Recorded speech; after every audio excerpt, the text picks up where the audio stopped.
What's going on, guys? RicoCapital. Today I'm going to show y'all how I chart stock from scratch and then go out and play it the next day or the following week and kind of see how I do this. So first thing is you pick the stock that you're looking for. For me, I'm going with PayPal. Now, the reason I'm going with this is because it is a part of financials, and we are about to kick off earnings season where financial companies are going to be reporting earnings. Now, I kind of knew that, so I turned my attention to my watch list that I have: the financials, JP Morgan, Goldman Sachs, things like that, Visa. And I have PayPal on there. And I realized first thing that caught my attention is a fat gap, unfilled gap below or above. And I like that, especially if we're already kind of close to it. So it's a pretty big one, from 60.93 to 61.35. And it's relative to PayPal, like big. Usually, if I'm playing gap fills, I need something $1 or $2 range. It looks like it's about 40 cents now. Usually, I don't really play something this small, but I'm playing it because PayPal's options are relatively cheap, as you can see up here, and a 40 cent to $1 move on these contracts will have you sitting pretty. So I'm liking that. So first thing I saw was the gap. So I have that on auto gaps already on my chart. So that was already there.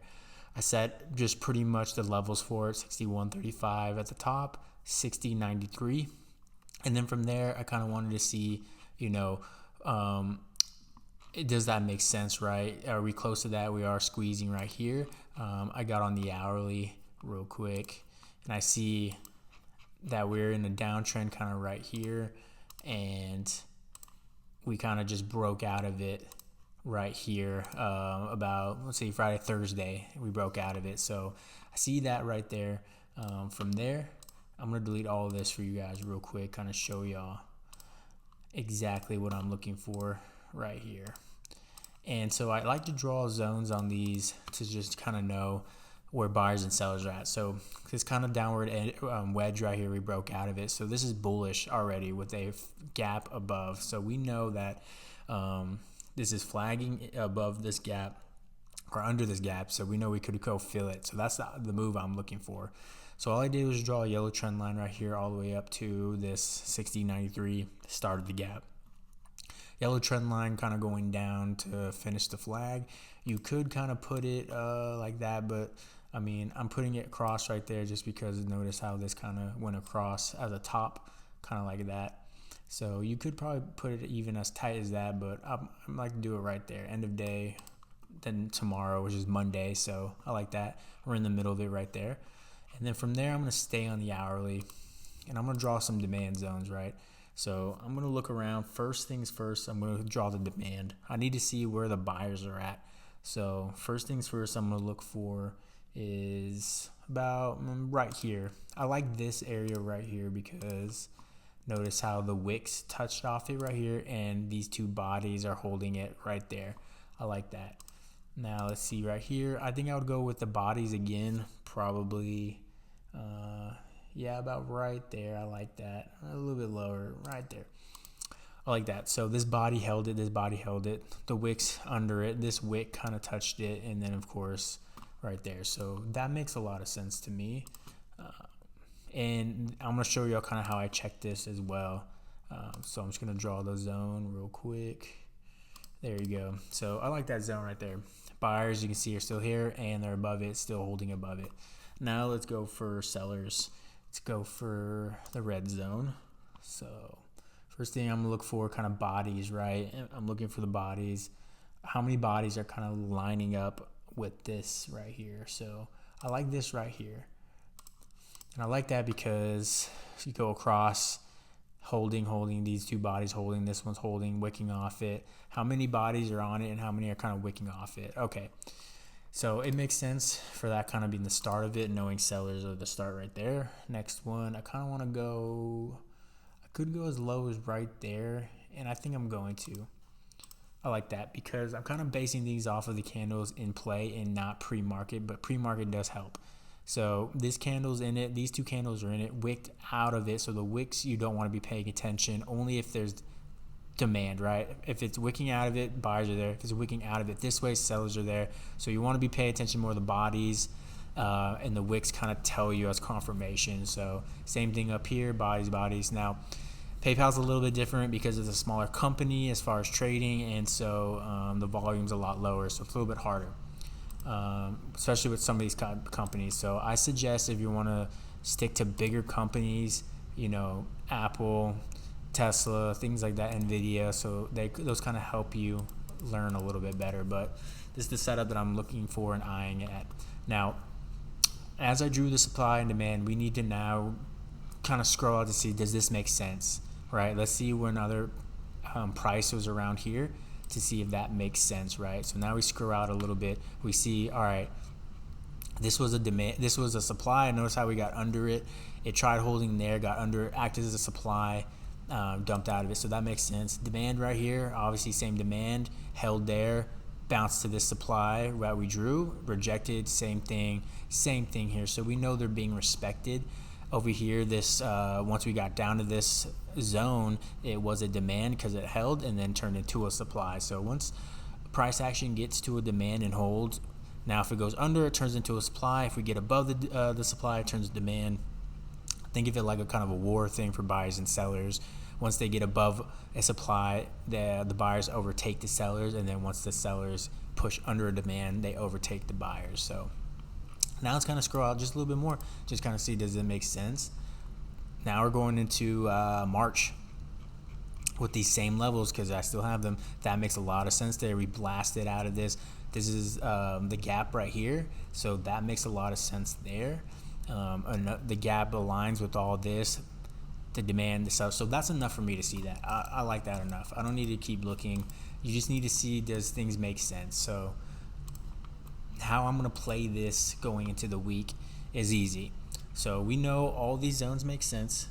We do know that once we get above this, we should run to this right here. So it's not rocket science, right? We're looking for this, either an hourly candle above our 60.48 to shoot into this liquidity, which is the gap, and we will sell once we eat the whole gap, knowing that we're probably going to reverse here and then kind of trickle around. So this is our move we're looking for. We're looking for an hourly candle up here. We could even take the 15-minute up here and kind of see how it goes, but more importantly, 4 hour as well. If we get the 4 hour candle, we know we're definitely going to go hit that up there.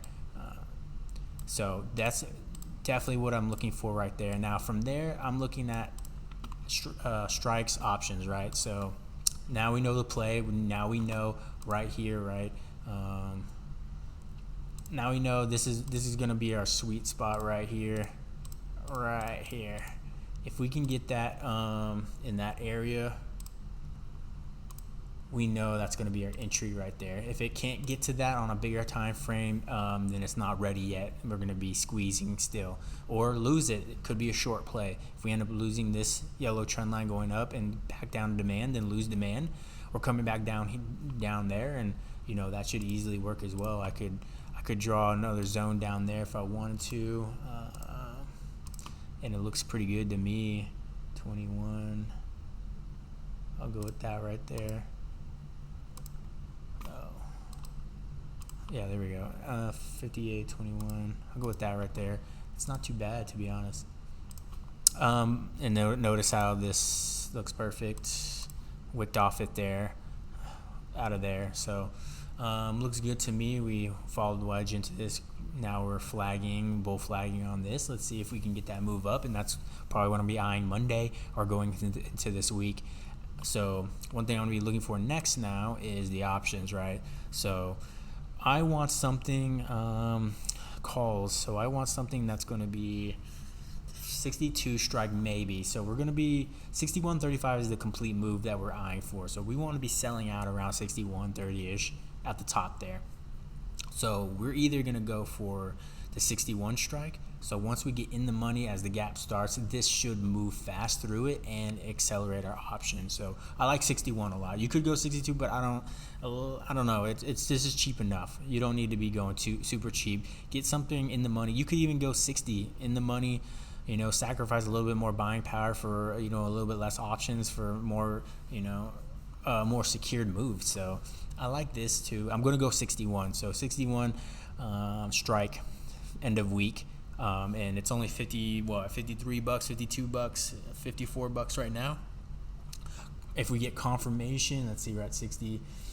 That's another 30 cents. If we get confirmation, this should easily be at 60, 65 bucks an entry for our entry. And then when it moves up, we should definitely see, I don't know, I think if we do the quick math real quick, looking at kind of the delta on that, it's 37 on the delta, which is awesome if you really think about it. And if we get a dollar move from there all the way up, just say a dollar, we're making a good 37, 40 bucks a contract each if we get this complete move up there. So I mean, you slam 10 of them, you're getting $400 easily selling the whole move. You get 400, you're making 4,000. So I mean, it's all relative size, but we should easily get a fat move from there, and that's exactly what I'm eyeing. So I shall keep y'all updated on the week. That's exactly what we're eyeing, and let's see if it plays out exactly how I predicted. And that's exactly how I'm going to show y'all. So charted it there. I'll give y'all the update later in the week how it plays out. If it plays out Monday, I'm giving y'all the update Monday. So let's see how it goes. This is something I'm going to tell my team, and I'm watching this gap perfectly. So we're going to be eyeing this. I'm giving them the game plan, and we're going to be ready to go. So appreciate you guys watching. Of course, subscribe, like the video, share to somebody. Keep watching. I have a lot more videos you can go look through, and I'll give you all the update very soon on how this plays out. Whether if I take it or not, I'll give you all the update if it played out. Of course, I'm taking it if it goes. If it doesn't go, I'll give you all the update and kind of just see how the zones even reacted, right? So I did the zones for y'all, and I want to show y'all, even if it does play out or doesn't play out, how the zones even just worked right there. So I'll keep y'all updated on that. Appreciate y'all watching this video, and I'll see you on the recap.